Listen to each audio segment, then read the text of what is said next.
সত্যি কথা বলতে কি জানেন, আমি যখন রাস্তাঘাটে এখানে ওখানে যাই দেখি না কেন, প্রত্যেকটার মধ্যে বাক্যের সাথে তুলনা করি, প্রতিনিয়ত বাক্যের সাথে তুলনা করি যে বাইবেলে এই বিষয়টার উপরে কি লেখা আছে, এই বিষয়টা কার সাথে ম্যাচিং হতে পারে, সেই বিষয়টার উপরে আমি প্রতিনিয়ত ভাবি। হালে দ্বিতীয় করন্থীয় 5:17 হালেলুয়া। কেহ যদি খ্রিস্টে থাকে তবে নতুন সৃষ্টি হইল, পুরাতন বিষয়গুলো অতীত হইয়াছে, দেখো সেগুলি নতুন হইয়া উঠিয়াছে। Hallelujah hallelujah. বাইবেলে বলছে কেউ যদি খ্রিস্টে থাকে তবে সে নতুন সৃষ্টি, পুরাতন বিষয়গুলো লোপ পেয়েছে এবং সেগুলো নতুন হয়ে উঠেছে। Hallelujah hallelujah.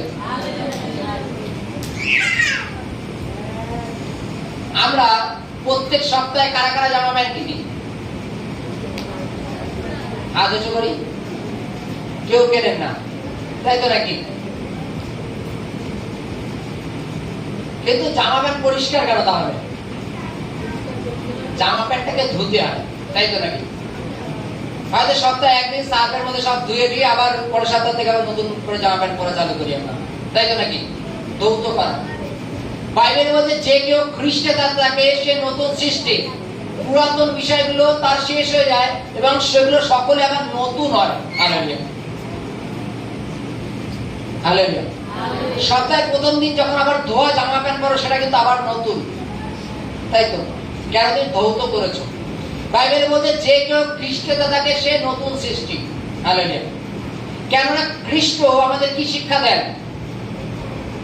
খ্রিস্ট আমাদের কি শিক্ষা দেন? আমরা যেন পাপ না করি, আমরা যেন পাপের থেকে ফিরে আসি, আমরা যেন সমস্ত অধার্মিকতার থেকে ফিরে আসি, আমরা যেন অনন্ত জীবনের অধিকারী হই, এটাই চান। Hallelujah hallelujah. এটাই চান যেন আমরা পাপ থেকে ফিরে আসি। কিন্তু আমরা এই রূপ যে আমাদের বলছে যারা খ্রিস্টে আছে তারা নতুন সৃষ্টি, আমরা 8 ঘন্টা 1 ঘন্টা 2 ঘন্টা ওই টাইমটুকু খ্রিস্টের, ওই টাইমটুকু আমরা খ্রিস্টের। তাহলে আমাদের মধ্যে নতুন সৃষ্টিটা হলো কি করে? নতুন সৃষ্টি মানে কি? নতুন কিছু। মনে করো আমরা সকলে মনে করো উদাহরণ, আগে বাক্স টিভি দেখতাম, তাই তো নাকি? আর এখন দেয়াল টিভি, নতুন সৃষ্টি। দেয়াল টিভিটা নতুন সৃষ্টি। আগে ছিল বাক্স টিভি, অনেক বড় জায়গা লাগতো, আলমারি মিটকেস তার উপরে রাখতে হতো, আর এখন দেয়াল টিভি, দেয়ালে দুটো পেরেক দিয়ে ঝুলালে হয়ে যায়। নতুন সৃষ্টি তার মানে কি? তার মধ্যে পরিবর্তন আছে। আগে বাক্স মতো ছিল, এখন বাক্স মতো নেই, চ্যাপ্টা। আগে ছবি একরকম ছিল, এখন ছবি আরেক রকম আছে। পরিবর্তন তো নাকি? আজকে বাইবেলে বলছে আমরা যদি খ্রিস্টের সৃষ্টি হই তাহলে আমাদের তো নতুন সৃষ্টি নাকি? আমরা আগের মতো বাক্স টিভি না, আমরা আগের মতো বাক্স টিভি না, আমাদের পরিবর্তন হয়েছে। আমাদের খ্রিস্টের নম্রতা, মৃদুতা, শান্ত ভাব, পরস্পর মধ্যে প্রেম, পরস্পর মধ্যে মিলন, এগুলো হচ্ছে আমাদের শিক্ষা দেয় না? আমরা যদি মনে করি যে আমরা নিজেকে নতুন সৃষ্টি করতে পারছি না, তাহলে সে খ্রিস্টেতে নেই। হালেলুয়া। তাহলে সে খ্রিস্টেতে নেই। যদি আমরা নিজেকে সৃষ্টি না করতে পারছি, যদি আমরা পুরাতন কালচার মেনেই চলছি, পুরাতন রীতি রিবাজ মেনে চলছি, পুরাতন ভাবে চলছি, তাহলে আমাদের মধ্যে নতুন সৃষ্টিটা হলো কি করে? আমরা যদি সেই পাপের মতোই চলছি, 10 বার গালাগালি দিয়ে তারপর বলবো সরি ঈশ্বর ভুলে গেছে, তাহলে আমরা নিজেদের নতুন সৃষ্টি বলবো কি করে? হালেলুয়া। বাইবেলে লেখা আছে পুরাতন বিষয়গুলো। হালেলুয়া। বাইবেলে কি লেখা আছে দেখো? পুরাতন বিষয়গুলো অতীত হইয়া পড়িয়াছে।